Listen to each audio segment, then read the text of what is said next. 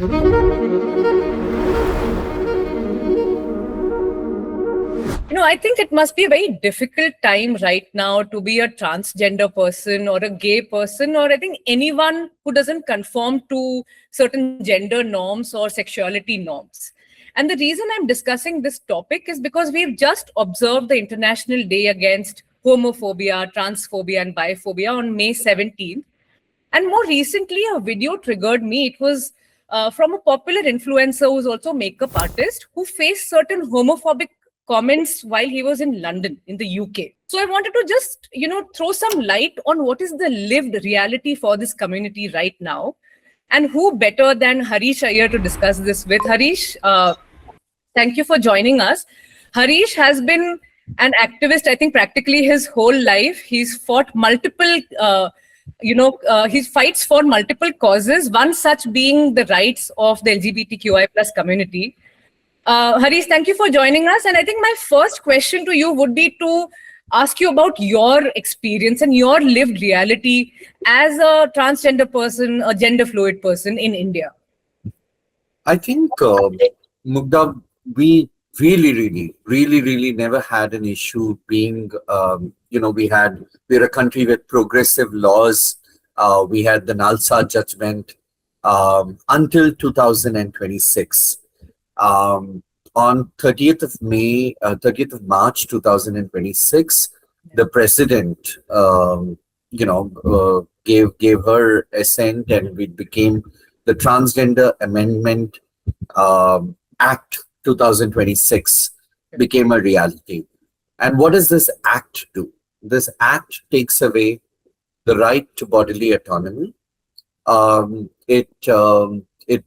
Because the self-identification, I could identify as a trans person without anyone certifying and telling me that I'm a trans person, because the gender is something that's personal. That gender is something that only the person knows and no one else does. So it takes away that right. It also puts a medical board in place. So the medical board will decide whether a trans person is a trans person or not. It also mentions 4 different communities: Hijra, Aravani, Zokta, and Kinnar. So these are the 4 different communities that it speaks about. So and only those communities, people identifying with those communities, it implies that they are only trans people. So that was one thing, and also the global atmosphere. The global atmosphere, when it comes to the whole gamut of LGBT, the alphabet sambar of LGBTQI plus, has not been very welcoming either. I mean, we recently had trans rights in America has not been very positive. So I'm not surprised about what the makeup influencer, fashion influencer faced, because all over there has been a decline in terms of ethical standards of behavior more than anything else, because everyone should be allowed to be who they are. And live in their skin that they're comfortable in. So I think so. That was one thing, and also recently there was another judgment in one of these states in US where it basically also legitimized conversion therapy in a way. So I mean, there are a lot of these things, and India, which was considered to be the most progressive because we had the right to self-identification, suddenly rolled that back also. So what does it do to an average queer person, even somebody who doesn't identify as transgender? It doesn't give us the guarantee. You don't know when they are going to come back, come for the rest of the alphabets, just as they come for the T, right? Yeah. Yeah. Mm. So, because you've been an activist, a leader in this community, what are the concerns, the questions that people have come to you with, especially like you mentioned, after this bill has passed and a certain, right to self-identification has been taken away? What happens now? Is there a lot of confusion for, people in this community now? See, the bill has now become an act, Hmm. but the problem is that the rules are not out as yet. The rules, so we don't know how a medical board is going to identify whether a trans person is a trans person or not. Yeah. Because in medical science, there is no such test to prove that a trans person is a trans person, just as there's no test to prove that a gay person is a gay person, or for that matter, a heterosexual person is a heterosexual person. There's no test of Yeah. sexuality or gender. Hmm. So, in the absence of any test of sexuality or gender, how is a medical board going to examine if a person is transgender or not? Also, by speaking about social identities like Hijra, Zogappa, and the Zogti community, I think what they have also done, the Aravani community, they've also done is they have created this hierarchical structure where where the community where the Hijra Kinnad community by and large never asked for something like this. In fact, one of the lead petitioners in the case is Lakshmi Narayan Tripathi, Hmm. because we have taken the case to the Supreme Court, and Lakshmi is fighting the case against, and she is an esteemed member of the Hijra community. She is fighting the case against this act. So I Okay. think that it's important for us to notice that this benefits nobody. It's even if you look at the standing of the law, the question is, why did they bring this? Yeah. What was the need? Was there something ghastly wrong that was happening? Was there a malpractice? Something so big that Yeah. they have to bring something of this kind?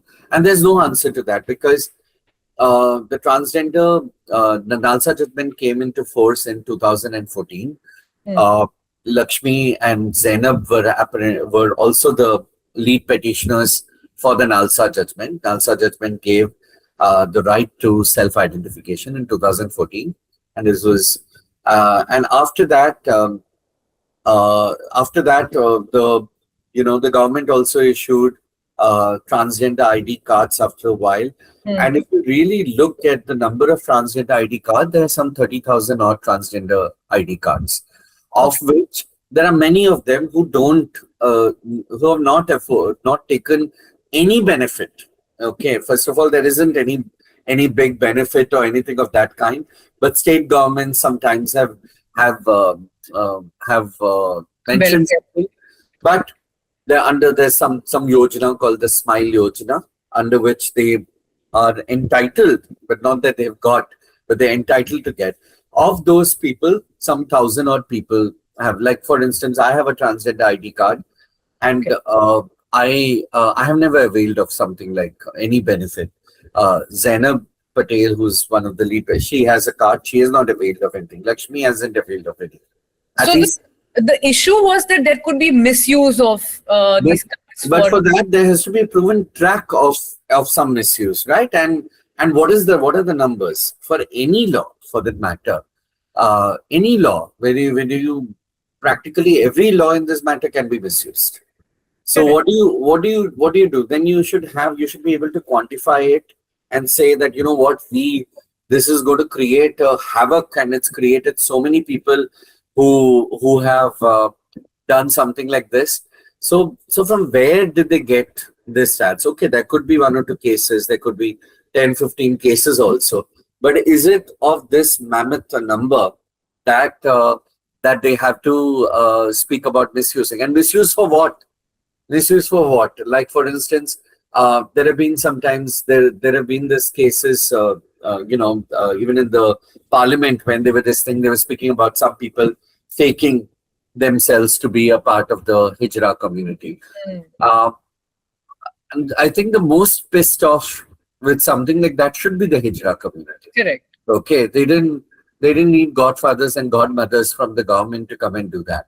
Okay, so if there was somebody who just dresses up like a hijra, so if there were people who are begging in the streets dressed up as hijras, our solution should be to ensure that there's so many jobs and there's a welcome atmosphere in every office, that every person from the transgender community is welcome over there.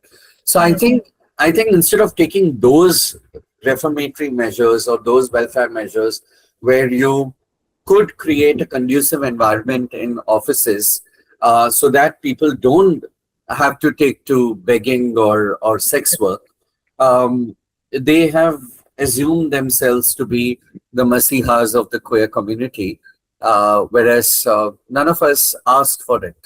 Correct. I think, yeah, I mean, preempting certain wrongdoings or misuse, on a small scale, they've just affected a big community as a whole. You mentioned, something about the workplace and how workplaces could be more welcoming and could give more opportunities. I think you have also been working on this front as well, transgenders in the workplace. How has that improved, especially now that we are talking about globally there is hostility and, just more homophobia, etc. around the world. How are workplaces changing? Are they getting more inclusive, or what have you seen? I think, you see, there is always a ripple effect. There is always a ripple effect, and we always look at Big Brother America to kind of set a precedent on something or the other. Also because America does have a global presence with a lot of American companies in all parts of the world.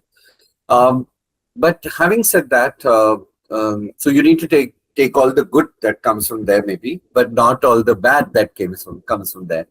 So many corporates have been shy about mentioning LGBTQI plus issues, but those who are strong and those who have come out, like Godrej, Access, companies that I know of closely, I think they have not coiled back into a closet, but has there been a global wave of people hesitating, or people who are sitting on the fence, going into their cocoon? Yes, there has been that effect when it comes to LGBT issues, or even if there has been something, it's been more, they will have their ERGs and other things, but they say that whisper, don't tell this out, and don't put anything on social media and stuff like that. Is it because, is it a lot to do with, the Trump administration and their, attitude or approach towards DEI, which is diversity and etc.? I think generally their attitude towards DEI, but also their attitude towards transgender rights per se. Okay, and just because their whole election was fought on the backs of on the backstabbing of trans people.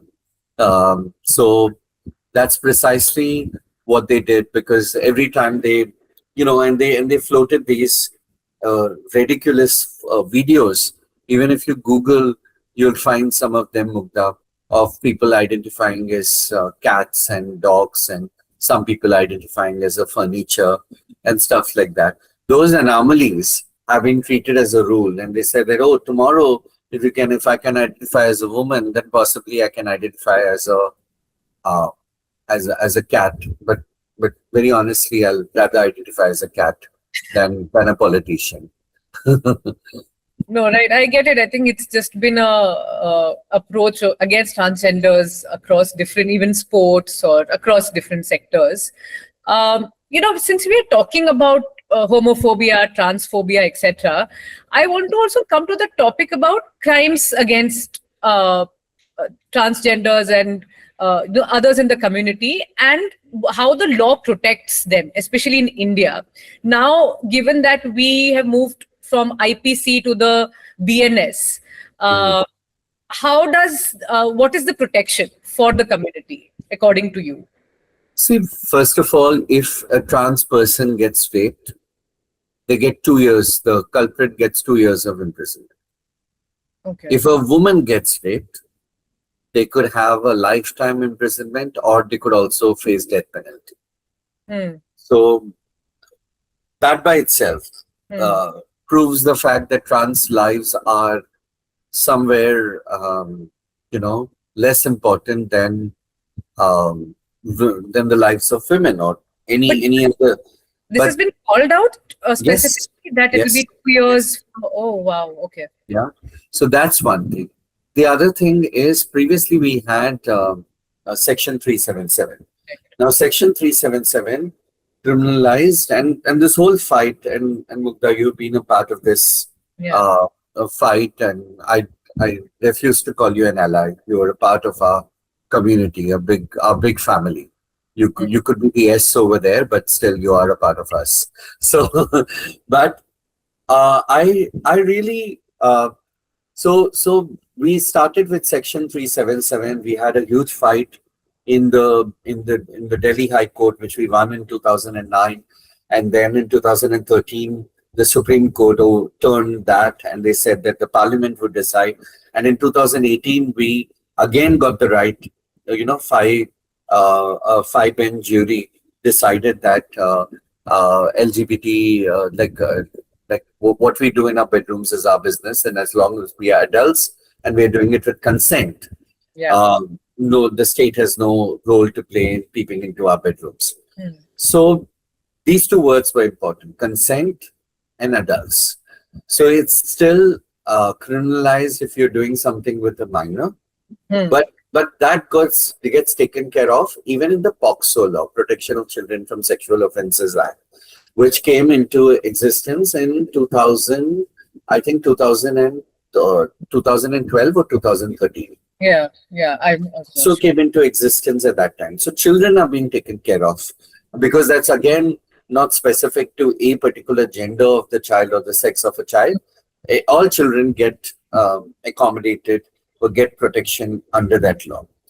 Now, when it comes to a man, okay, now, if there was non-consensual sex between two men, there is no protection for when they shifted from 377 to BNS.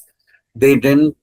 They completely wiped off 377 because that was something that afforded some protection or some guarantees of justice Correct. to male survivors of child sex abuse, male survivors of sex abuse. Child Correct. sex abuse though gets covered in POCSO, but male survivors of sex abuse. So that was something that completely gets wiped off. So men have no protection. Hmm. Trans people have reduced, um, you know, justice, because why is it? See, I squarely stand against death penalty, but I'm just saying, but why this hierarchy? One Hmm. of the things that during Nirbhaya rape case and the Justice Verma committee, when Justice Verma had set up this committee, I had sent in, and he had asked for recommendations. That bench had asked for recommendations, and I sent in my recommendation that why not we get in a law for against rape where we don't refer to the survivor or the victim as a woman but as a person. Correct. So it covers everybody. That Hmm. wasn't taken seriously at that time, but I think over time, I think we did have a chance with growing consciousness. We did have a chance to rectify that in 377 or to even make the rape law gender inclusive, at least when it comes to the Hmm. victim or the complainant. Right. And one thing that I noticed, I was just looking at some data from the NCRB, right, on crimes and so on. They do definitely call out certain crimes against transgenders, in terms of missing persons or abduction and etc. And the numbers seem very small.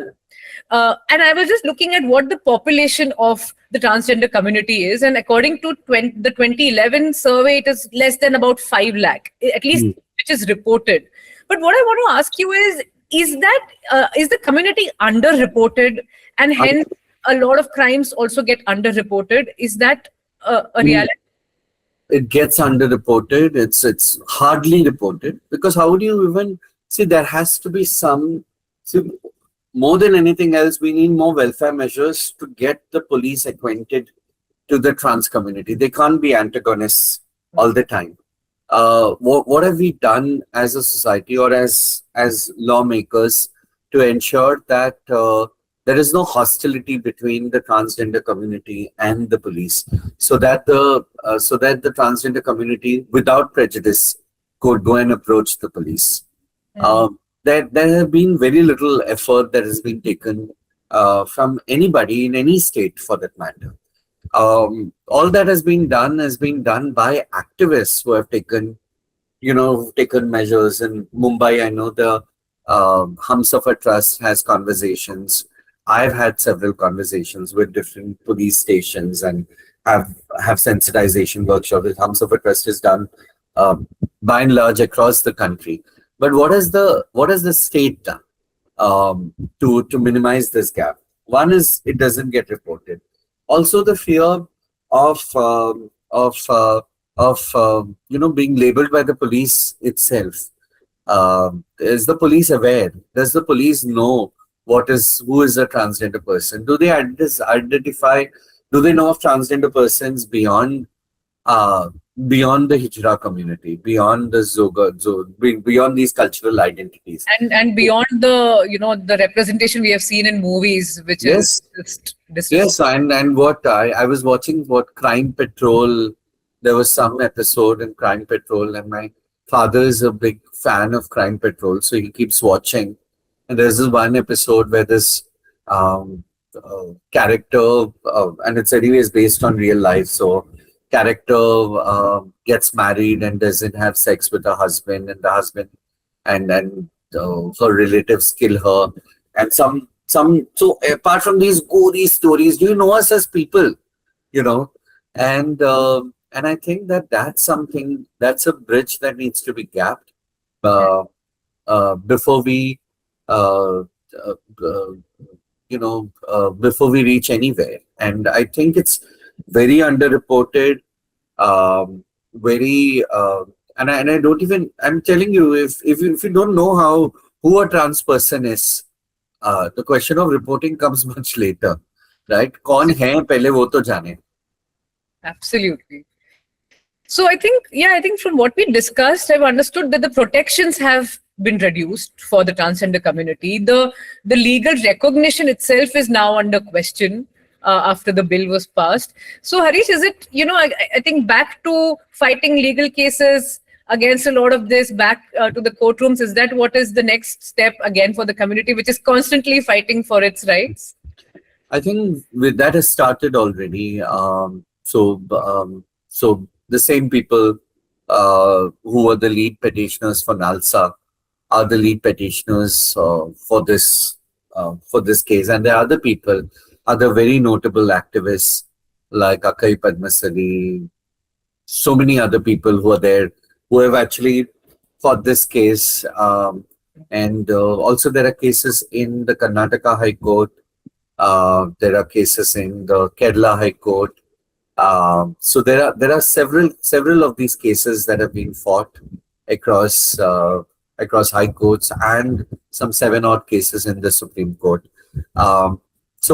But we are tired. We are tired.